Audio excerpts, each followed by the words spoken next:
Good evening, ladies and gentlemen, lovers and seekers. Also tonight, we have a second fragment, a fragment that may rightly be considered a sister to the first, Becoming Your Name. This fragment has a different name. Its headline reads as follows, Becoming My Name, and the body reads as follows, Sticks and stones may break my bones, but your words will ever haunt me. 1. The mirror's reverse, where the first fragment was the predator's declaration, this is the prey's confession. The same nursery rhyme is used, but the agency shifts entirely. Here, the I is the one bearing the wound, and the you is the author of the wound. This is the voice from the other side of the same myth. The bones are acknowledged as vulnerable, but the wound that matters is not in the body. It is in the mind, in the memory, in the soul. The injury comes from language, and its effect is haunting, not hunting. 2. Haunting is occupation. Haunting is not a chase. Haunting is a residency. The words have already found their place inside, and they are not leaving. If hunting implies pursuit, haunting implies permanence. A haunting can be gentle or relentless, but it is always inescapable. It does not need to move, because it has already arrived. The haunting here is tethered to the name, my name, which is to say the self-image, the identity, the internal mirror. 3. Becoming my name. The headline suggests that the speaker has come to embody their own name as shaped by the words of another. The name is no longer a neutral designation. It is fused with the haunting.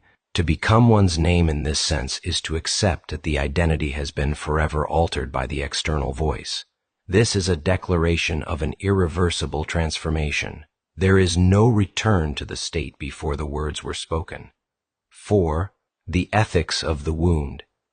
If becoming your name was unapologetic in its promise of harm, becoming my name is equally unapologetic in acknowledging the harm done. It refuses to pretend that the words have not had their effect. It does not engage in the self-protective lie of the playground rhyme. It names the truth. The words have power, and they have left their mark.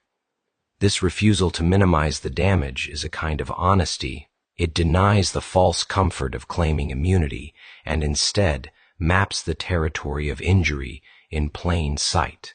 5. The permanence of the haunt. To say that words will ever haunt is to accept them as a lifelong presence.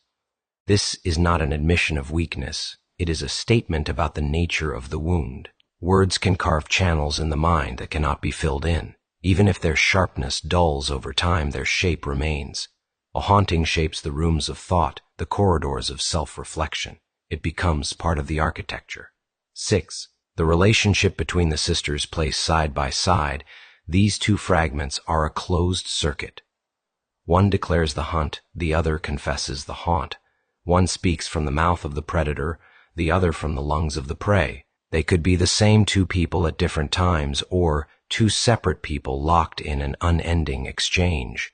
The haunting and the hunting are linked by their shared focus on the name, the core of identity. Both recognize that the deepest wounds are not in flesh, but in the narrative of the self. 7. Philosophical implications. From a philosophical standpoint, becoming my name raises the question of agency and identity formation. If another's words can haunt so thoroughly that they become part of one's name, where does selfhood reside? Can it ever be fully self-authored, or is it always, to some degree, co-authored by others for good or ill? This is not simply a lament. It is a recognition that names are communal objects, shaped as much by what others say as by what one does. 8. The quiet violence there. Is a quiet violence in haunting. It does not require loud accusations or public shaming. It works in silence, in memory, in the private theater of the mind. In this way, haunting can be more enduring than hunting. The hunted might escape, the haunted never does. 9. Acceptance and resistance. The fragment does not say that the haunting is welcome, only that it is inevitable. There is a certain strength in acknowledging the inevitability, in ceasing to deny the existence of the ghost, but there is also a danger in letting the haunting become indistinguishable from the self. That is the paradox at the heart of becoming my name.